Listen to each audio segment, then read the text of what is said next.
deep in the heart of Central Texas, it's the Best of the Outdoors podcast. Brought to you by Texas Fish and Game Magazine, the voice of the Texas outdoor nation. I'm your humble host, Dustin Vaughn Warnke. So excited that you've taken the opportunity to download our show, stream it online, stream it on YouTube, Facebook, no matter where you're listening. Thank you so much for doing so. It makes our day, makes our socks go up and down when you guys, subscribe and tell a friend and listen to the show every couple of weeks when we do these. So anyway, just so excited to have you guys on board. Excited for another podcast. And every time I sit down on the microphone or do this, I'm just fired up, man. I love the outdoors. I love sharing it with people. I love educating, motivating, inspiring, adding purpose and significance to what we do in the outdoors. And that's just really where my heart is. And I know a lot of you guys that I hear from in social media think the same way. And it's just great to have like-minded people to listen that really believe in what I'm trying to preach, I guess, here in the Texas Outdoor Nation lifestyle is conservation and the next generation and just all the great things that have to do with the outdoors and preserving it for the future. So that's a great thing. So today's show, we're going to be talking about bow fishing. Not a subject I've talked about much in the last year or so, just because we've had a lot of other fishing and hunting things going on, but I wanted to take a little detour since we're in the summer months. This is releasing July 5th, right after 4th of July. I don't know how many people are going to be listening, but it's a great time, guys, to get outdoors and do a number of things. Great time to go axis hunting for an axis deer.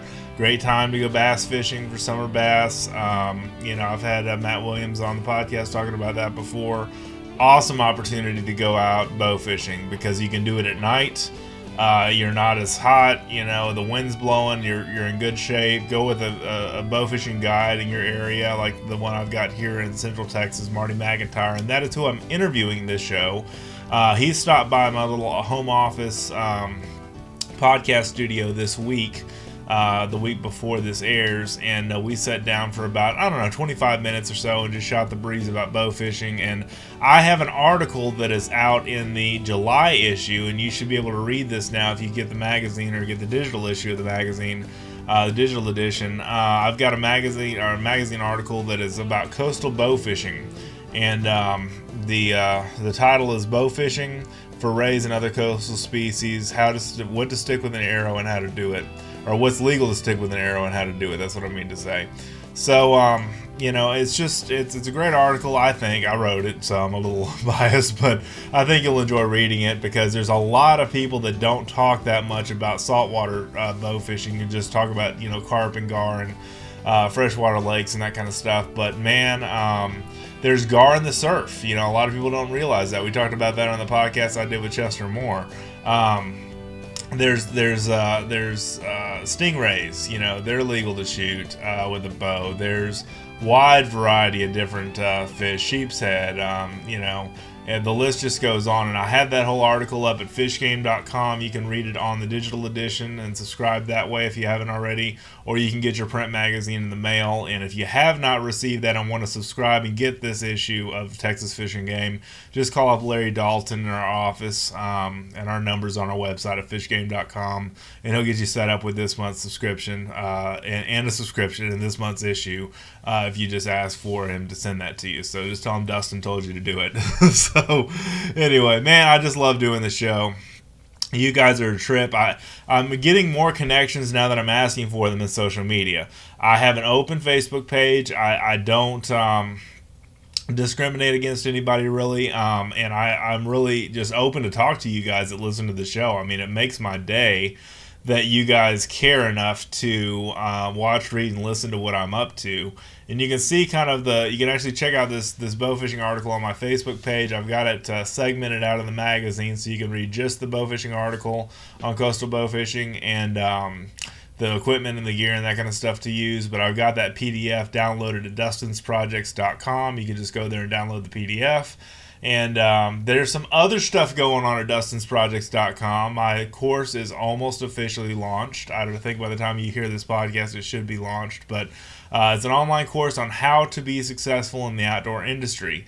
And I've got that and my 2 ebooks releasing all at the same time as part of that package. But you can also order the ebooks separately at dustinsprojects.com. I've got Achieving Success in the Outdoor Industry ebook, and then the Top Media Gear Picks gear guide. I'm not sure exactly. I changed the title on that recently. So it's basically all the gear that I use for podcasting, video, writing, all that stuff that I do in the outdoors. So I got a fantastic deal on those right now at dustinsprojects.com. You can click through the link to purchase those directly, or purchase those through my course website, Thinkific. So anyway, got great things going on there. So another event that's going on this year is this time of year, I should say, in the summer months, is the Backcountry Anglers and Hunters, or Backcountry Hunters and Anglers, I should say, is a conservation group. They're basically seeking to ensure North America's outdoor heritage of hunting and fishing in a natural setting is preserved through a education and work on behalf of wild public lands and waters. Love these guys. Got to interview Katie DeLorenzo, who's now with this group, this conservation group, and also talked to Abe Bullman, I believe is his name, is the gentleman that I connected with. He has an outdoor podcast, I believe, on public land. I need to still go check that out. But basically, he has given me 4 tickets to 2 different events, 4 tickets each to 2 different events that we're going to be giving away on this show. It'll be our first giveaway we've done on this podcast in 3 years, so that's kind of exciting. First ever giveaway. And basically what this is the Full Draw Film Tour 2018. And there's a Facebook page and all this. You can go check it out. I'll link it all in the show notes so you can find all this stuff really, really easily. But there's 2 different events. One on July the 21st in Fort Worth, and one on August the 11th in Austin. And I'll put links to both of these events. But basically, they're both for the Full Draw Film Tour showing or premiere or whatever you want to call it. And I'll tell you about the Fort Worth one because that's coming up first. And that's going to be July the 21st in Fort Worth area, Roanoke, Texas. Cinnamon Creek Ranch is where it's going to be at 10 a.m. Saturday, July 21st in Cinnamon Creek Ranch at Roanoke, Texas. And they've got Instagram tag for all that stuff. Tickets are normally $10. I'm going to be giving away 4 tickets for this event, and then 4 tickets for the Austin event that's going to be, let me pull that up here, that's going to be at Archery Country, which is a place I frequented a lot with my gold tip arrows and my Grim Reaper broadheads. But it's basically going to be a showing there. They've got a really nice facility, Archery Country does. It's just north of the downtown Austin area. I've been there many times, and it's closer to me, so I may try to make it to that one. But basically, it's the same festival, film tour and Full Draw Film Tour, and that's going to be Saturday, August the 11th at 6 p.m. and Saturday, August the 11th at 6 p.m. So plan for either one of those. This is going to be a fantastic thing. All the proceeds are going to be benefiting Backcountry Hunters and Anglers, and they've just got a lot of really great things going on, and I'm really excited to be able to partner with them and do this giveaway. So here's what we're going to do. If you listen to us on Facebook, even if you don't listen to us on Facebook, you can share us on Facebook, because every week to 2 weeks we promote an episode that I make a video out of and upload directly to Facebook as a native ad, or as a native video. So basically, all you need to do is like that post that has the video embedded in it of the podcast, and then share that to your friends. And then while you're at it, if you want to go over and drop a line to me, Dustin Warnke, on Texas Fishing Game Facebook page, you can message me through there, or you can obviously go and find my personal profile. I don't have a page for the podcast because Facebook's changed their rules, and pages don't get near as many feed visits as a lot of other content, especially the native content that's there between users and not pages. So anyway, long story short, I'd love to hear from you. So anyway, it's the third thing you can do. But the main thing I need you guys to do is just to like the podcast and share the podcast, and that will enter you into the drawing for these tickets. That's the easiest way I came up with doing this on the fly, so because I just got these yesterday. And so anyway, just like the podcast post and share the podcast post, and you'll be entered. I'll see exactly who everybody that did that will be, and then I'll try to post something as well about the event. And 4 tickets to each event.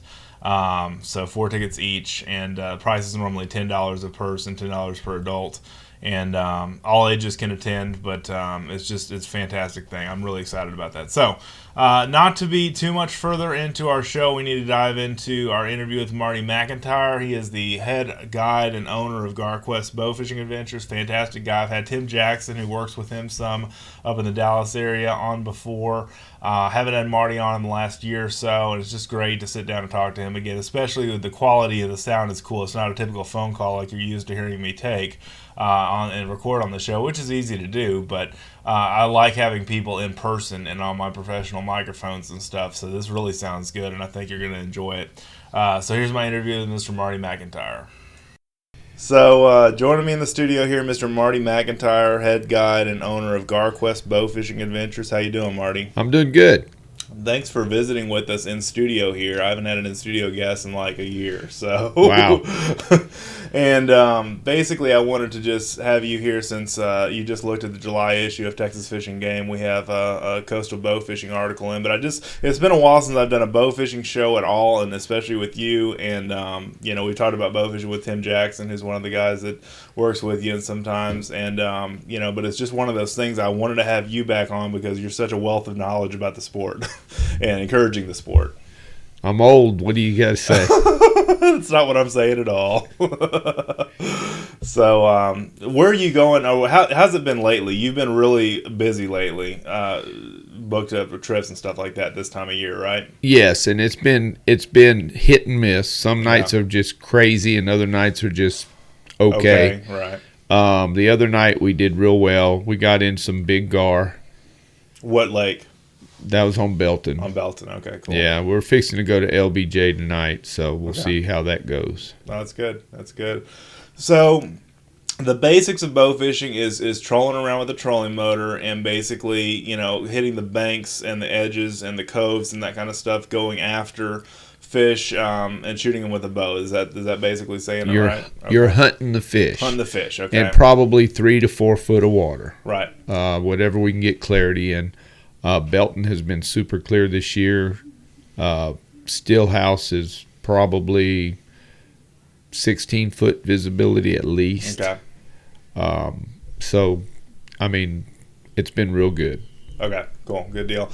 And the thing that I find interesting is that, I was watching a carp video the other day. A guy catching carp and cooking carp, which he had a Bangladesh friend from Bangladesh that cooked carp, and I'm like, I'm still not there. But bottom line, he was saying carp are not an invasive species, and I'm sitting there going, yes, they are, because they'll eat what? They'll eat eggs. They'll eat anything they can get in their mouth. Yeah, exactly. Bass eggs, catfish eggs, all kinds of other fish. Yeah, they're not aggressive, right? Like a bass or a catfish is, or a gar is, but they will go through nest and find spawning beds, and they'll just clean them out. Okay. They suck up the dirt, right, and then they spit it back out, so that makes the water clarity go down. Right. And if the water is murky and muddy, has particles floating in it, that makes it difficult for the game fish to see and breathe. And breathe, yeah. Because they're breathing through their lungs. If their lungs get dirt and mud in it, then that's not good. Yeah. Right. They're not, like I said, they're not aggressive, but they still do a lot of damage. Okay. No, that's good. I just wanted to clear that up because I kind of thought, yeah, man, you have a good point about certain things not being an invasive, but they're still, They were brought in. They were brought in as a food source. People exactly. don't believe that when I say that, but I forget what president brought them in around the turn of the last century. Correct. And said, basically this would be a good food source and nobody eats them here. So not anymore. Now, long time ago it was, yeah. Yes. But at that point, everybody was starving, too. That's right. You're pretty hungry. You'll eat some carp. Absolutely. That's fine. You're fine. It's all good. Absolutely. Okay. So you've done some coastal fishing, bow fishing before. I know you're not. That's not your typical forte. Your typical forte is saltwater. But the point I made in the article that I wrote was that the idea is that you can fish for a lot of fish. You can fish with rod and reel with a bow. On coastal waters, certainly not game fish, but your gar, which a lot of people don't even know are in the surf. Your stingrays and those kind of things you can go after pretty easily for bow fishing, right? Stingray, sheep's head, yeah. Gar, some of the biggest gar you'll find are in saltwater. Yeah. Or at least brackish water. Right, that's half fresh, half salt, or correct. Somewhere with that consistency. And the main thing I always invited people in that article, if you've read it or not, guys, it's we're in July now when this podcast is airing, but basically what I caution on that article is basically to make sure you follow the game laws and size and bag limits and everything, because they're the same for bow fishing than they are for rod and reel. Absolutely, and if you're shooting something with a size limit, you've got to make sure you're above that size. Right. So if you think it's close, pass on it. Right. That's smart. There's advice. Plenty out there to go for. Okay. That you don't have to worry about. Oh, wait a minute, that's close, but there's accidentally shooting something too small. It's a target-rich environment. Absolutely. What I've always liked about bow fishing, and I'm called by one of our digital editors years ago an outside the box writers, because I like crossbows, and I like bow fishing, and I like air guns and just stuff that most people are like, huh? Yeah, exactly. I'm not your typical guy, but really you're not either, because you're into bow fishing hardcore, and there are not a lot of guys that are there's increasing numbers of guys that are getting that way, but it's still kind of the fringe, isn't it? Correct. And that's clients I took out last week hadn't even heard of bow fishing until just recently. Exactly. That sounds fun. Absolutely. And they decided they want to try it, and they fell in love with it, and that's what I like to do, is get people started and get them hooked. You got me started. I mean, that was 2011 when I started. Can you believe it's been that long? Yeah, exactly. I can't even remember back that far. But the thing that I've always liked about you is you're great with beginners. You're fantastic with teaching and educating, and you've got some YouTube videos of you in action, and I've edited a lot of YouTube videos of you setting up a bow fishing bow and things like that. But you're all about the education, but you're all about furthering the sport to benefit the environment, really, because gar is a native fish, but it's not a sport fish. But carp and buffalo and so on and so forth are it's not a bad thing to shoot them. Well, and you have to remember, almost everything we shoot have no natural predators. Right, that's another good point. I was just going to bring that up. I'm glad you said that. The gar, think about it, a 4-foot gar, how much is it going to eat in a day? A buffalo, and I know this for a fact, buffalo eat game fish and other minnows. Sure. They don't care, and they don't go aggressively pick out one like a bass will. They go through a whole school of them and just suck them up. Mm-hmm. And the reason I know this, we've literally shot them, get them up on the deck, and they're spitting out minnows. Whoa. Now, what kind of minnows, I don't know, but because they're small, they're less than 2 inches long. Right. But they're spitting out 4 or 5 of them at a time. God, one of my favorite stories is we were on Granbury, and this guy shot this big old buffalo. He brought it in, and it flopped around on the deck, and we finally got it up, got our pictures, and put it in a tank. Mm-hmm. And he sits down, and he goes, we're all back to fishing except him. And he goes, there's a crab back here. And we're going, we're in fresh water. There are no crabs. Every one of us. We turned around, and there was a little hermit-looking crab, madder than heck, crawling on my deck. Where it came from, I mean, it had to be the buffalo, right? But what it was doing in Granbury Lake, he wasn't happy though. It absolutely blew my mind. Right. No, that's fantastic. I had an interview. I was on a podcast, the Fish on Ted podcast, which is strictly for fishing and hunting guides. And Ted Johnson's his name. He's a guy in the Philippines that I work with. And he asked me what my favorite guide or outfitter story was. And you know which one I brought up? No. 2012 when we did the bowfishing marathon. Oh, you remember okay. that? Yeah, about wore your ass out. Yeah, you wore me out. Yeah. Yep. So that was almost 24 hours. We ended up Yep. at 3 o'clock in the morning. We started the previous morning at like 5. Right. And we went and hit 4 lakes, southeast Texas. We worked our way back Worked our here. way back up to where to I guess it was Georgetown. Georgetown. Was, Yep. yeah. That's where Yep. And I still have memories about that trip. I shot a tilapia in 8 foot of water. Yep. That trip. We shot 12 gar in under 2 hours, I think it was. Yeah, and we were already thinking, oh man, we should just go ahead and home. go. Yeah. We're all wore out. And that's what the best was yet to come. Exactly. The best was yet to come. So I thought that was Absolutely. great. Yes.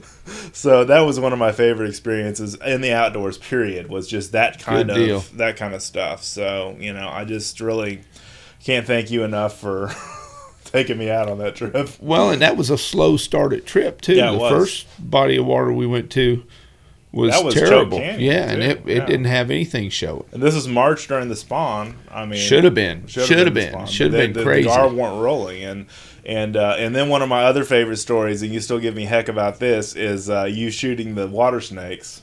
Oh yeah. That was that choke again. Yeah, it was choke. It was Three Rivers, I think. but that's same. Well, same choke, difference. yeah, same choke. So, but I was sitting there going, "Holy crap!" He shot 2 snakes, and they started biting each other on the arrow and stuff. And I was like, "Oh my gosh, oh my gosh, oh my gosh!" And I was freaking out on camera. And he's still got that video somewhere. I hope he never finds it though. Yep, I sure do. The camera was shaking because the cameraman was running the other way. I am not a fan of snakes, folks. I just wanted to make that clear. So, and Marty found that out firsthand. So, there you right. go. Anyway, but yeah. So, give us your basic. If you're going with a guide, what to look for and what kind of concepts to keep in mind when you're out on a night of bow fishing, especially during the night, because that's when it's cooler this time of year. Right. And typically you meet the individual somewhere, and he should already have the boat in the water, everything ready. You walk down, introductions are done, and then what I do is I'll take you to the point we're going to start fishing. And that's when I go through the bows. The instructions, so we're not going through the instruction, putting the bow up to go from point A to point B, and then starting over again. You get to your first point where we're starting. Correct. Yeah, I remember you did that with me. I let everybody shoot a few times, figure out the trigger, because all my customer bows are retrievers, Discovery 2s with the retrievers on them. Because there's nothing to remember. You don't have to remember to push that button. Push that button on the muzzy reel. Yeah. Exactly. Right. The muzzy reel. If you shoot, if you get a big fish, and the drag's not set right, then you have to pull the string out. And people don't know that stuff. But with a retriever, you reel it in, you shoot it, you reel it in, and set it up. And the biggest thing they have to remember is the slide stop faces up, and the slides out in front of the rest. That's and you can look over. You can, as a guide, you can glance over your shoulder and see, okay, that's fine. Right. But with I don't know if they got the button pushed. I can't. Right. I have to ask. There are a lot more. That's more for the advanced archer Absolutely. that's shooting the muzzy, spin cast style reel Absolutely. versus the AMS bottle style reel. Yeah, I think so. I make that point in the article too, where serious bow fishermen that fish a lot of airboats and stuff like that. Louisiana is a big place where you can bow fish for redfish in Louisiana, for heaven's sakes, and catfish and that kind of stuff. You've done that. But basically, you've got to make sure you know what you're doing when you're using one of those muzzy style reels that have the retrieval system, because it is like a giant big spin cast reel. But the AMS is pretty easy. The problem with the AMS, though, the drawback is that it's not very strong when you're trying to pull in things, pull in fish and that kind of stuff. It's not as strong as the muzzy would be. Yeah, it doesn't reel as. That's what I mean. It doesn't draw the string back Right. in if you have a big fish on the end. Right. That's an easy fix. A guide can pull it in as you're reeling it, or once you learn how to use it, yes, you can trigger it, you can pull it, you get some slack in the strings, reel that slack out. Okay. And then something else, I would not suggest going after tilapia or alligator gar your first bow fishing adventure. I remember that. Because you have to know how to use the equipment before, and a lot of times a gar is a quick response shot. Tilapia are definitely. I just had some guys out about 2 weeks ago that hadn't bowfished before, and I think they seen half of what we were shooting at. Right. They just could not ID them. Right. They could not ID them. I still can't ID tilapia a lot of times because it's a you're like, hold on, and you just pull back and shoot, and I never saw the fish to begin with. Yeah, that happens a lot. Yeah. So, but I agree. Don't make make a simple win on the first trip, on the first few trips before you dive into the big trophy alligator gar. Absolutely. Or that kind of stuff, or the tilapia, because those are really niche sports within a niche of bow fishing because they're challenging in their own accord. Right. Tilapia can see you like a turkey can see you. They have like 4-power binoculars built into their eyes. Absolutely. And then they have and they can detect movement very well. Well, and the same with deer hunting. Right. You don't go after your trophy deer your first time out. Yeah, you might get lucky and get a trophy deer. Right. And the same with bow fishing. You might get lucky and get a trophy fish. Yeah. But typically we're shooting between 15 and 20-pound fish is the average, and they're a lot of fun.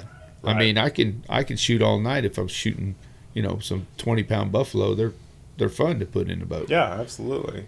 So. And you're not, the one thing I wanted to make clear on this show, and I don't know if I've made it clear enough on the last shows, is bow fishing, again, is not bad for the environment. It's helpful in a lot of cases because it helps preserve game fish, and what you're saying is saving your game fish one trash fish at a time, right? Absolutely. That's your logo. That's Absolutely. your slogan. Absolutely. Well, and if you look at the body of waters where they've turned the grass carp loose, the bass are actually suffering because they're stressed out, and I think no cover either. Exactly, from no cover. That's why they're stressed out, because there is no cover.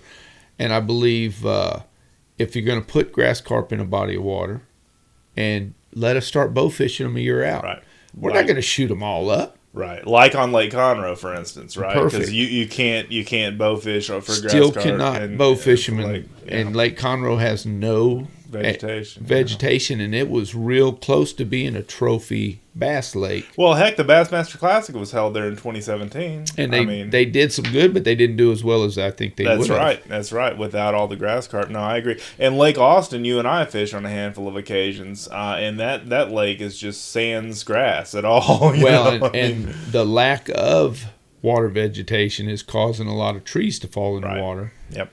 Because of the waves and the traffic that's on there that are in the water, the soil's being washed away. Well, you've shot some monster grass carp off of that lake, and then other lakes around down here where I'm at, right? Central Texas, or Austin area, basically. Yeah, mainly Austin area, yes. Yeah, so that's big. And then you've recently fished Ladyburg Lake down in downtown Austin. Yeah, that's a good lake if you can put up with the. The funny thing about that lake is I'll never forget when I was an avid carp fisherman in the early 2000s, and Marty still makes fun of me for this, folks. But I would go out there underneath, I think it was the First Street Bridge. Is that where the bats are? Yeah. The carp would feed on the bat poop. No, it's Congress. Congress Bridge, yeah. Congress. So the South, not South First, but the Congress Bridge. But the funny thing is the carp would feed on the bat poop, and you could just cast directly, dang near sight cast, since that lake's so shallow, and catch carp, off of them. I of course would not eat carp from that lake, although I did back then, but I wouldn't eat them from that area.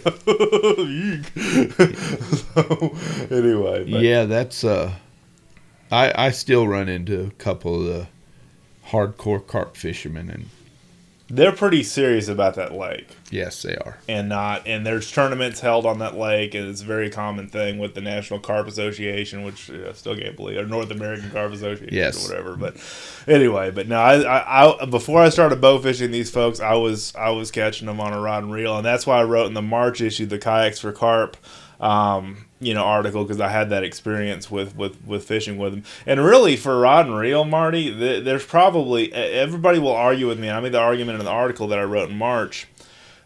Some people will say the striper is the hardest fighting fish in freshwater. I will say on a rod and reel, the carp beats it hands down. I could see that. They fight like a borrowed mule. I bet the grass carp is. I bet so too. Because they fight hard when you get them on bow and arrow. Yep. So. Yeah, that's right. They do. They'll make runs and everything else trying to get away from you when you try to drag them in the boat. That's another good point. But you know, and that's just. I just kind of wonder how it was back in the day when the Native Americans were bow fishing back then. You know, like when you started out, you were just shooting arrows into the water. Well, that was long time ago. I know, many years ago. But I mean, long time ago. You know, what, 30? How many years have you been at it? It had to be dang near 40 years, closer to 50 years. Yeah, I was about to say, 40 because, years plus. Well, I was 7 or 8 years old walking the banks in Tennessee doing that. Right, yeah. And, it's just one of those things that I just kind of think about how for fishing for food back in the day, you know, back in the before man ever settled this area, you know, there were Native Americans bow fishing for gar and for buffalo and for other native species, you know, at the time. Right. So, well, and the alligator gar, you know, if you go down south, they'll find some pictures every now and then, some really big alligator gar where they've taken them. Like over 100 pounds. Way over 100 pounds. What's the biggest alligator gar you've shot? Mine's at 174. Holy smokes. That's 7 huge. foot 7 inches. Did you see, I don't know if you've been in my office lately, but have you seen the big gar? That was from our 2012 trip. That one right there. That was 4 inches short of the state record back when I shot it. Wow. I did the math on that. I've got the head over here. I've got the gar heads that I keep, what you've seen. But you know, and that's a cool thing you can do. Every time we catch a gar at Freshwater Outfitters, I end up giving the head to somebody that wants to make a European mount and show them pictures of what I did with my European mount. And they make a cool European mount. They really cool. Yeah. But it's kind of a cool little trophy to have as a remembrance of your time, especially the bigger ones are the better ones to do. But what I'm talking about, folks, is behind me I've got a gar skin, which is the plated armor that a gar has, that I basically hollowed out from a trophy-sized long-nosed gar, or close to trophy-sized long-nosed gar, and just hung on the wall, you know, facing down. And it basically, I used some borax. Marty helped me figure out how to get it cleaned up and everything like that. And we basically cleaned it up, dried it out, and I got it hanging on my wall as a souvenir, as a trophy. So well, and I did the same thing with a alligator gar. Okay. I opened it up and made a shield. Okay. And I've got that hanging on my wall. Yes. Well, the armor is super tough, so I guess that would make sense. Supposedly the Greeks used them too. A shield. Yes. Wow. It's you never told me this before. Oh, it's a 6-footer that I opened up, and it makes a big shield. Yeah, big shield. I bet so. Does that have a handle or anything on it? No, I didn't do all that. I didn't do all that crazy. Fancy, it's just hanging on the wall behind my bows. Behind your bows, just kind of a suit. I'll have to take a picture and send it to you if you didn't know that. I'd love to see that. Cool. Yeah, I haven't been to your house in a while, but. Anyway, so no, I wanted to have you and just talk about the basics of getting out there and getting it done. And summer months are a perfect time to go bow fishing because they're fantastic opportunities out there. And you know, we hit it at night too, and that makes a big difference. Cool. I mean, it cools off. It cools off, but it's not. It's still humid, and you know, it's still not going to be cold. But it's. I'll never forget some of the bow fishing trips I did with you in the winter. Oh. I mean, you bow fish year round. Yeah. And, I mean, there are times you were making fun of me dressed up like a bow hunter. I had my full camo, you know, suit and everything on, going out there and fishing with you and Holly and Tim. And you were like, "Where are you going? Bow hunting after this? Are you going for deer or what?" Yeah. It gets cold out there on the water, though. It does. Quick. But the nice thing about this time of year is it's so nice to it's so cool, and it's so, you know, it's nice at night. Yes, so, it's and comfortable. it's productive too. Yes. Yeah, it's comfortable and productive. Absolutely.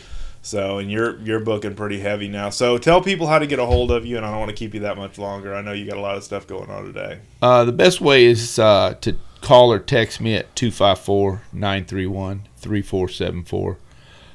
You can go on my website, GARQuested.com, and find my number.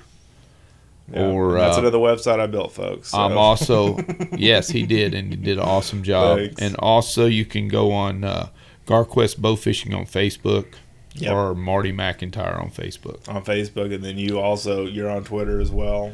Twitter and that other stuff, that Instagram, that thing, whatever that thing is. Yeah, that's cool. I'm on there occasionally. No, that's cool. I don't post as many times as I should. No, that's cool. I mean, you're at least posting pictures. The thing I like about your Facebook page is you're constantly posting pictures about people catching fish and just about pictures from the night and the night before and so on and so forth. Video. That's the a lot most of times.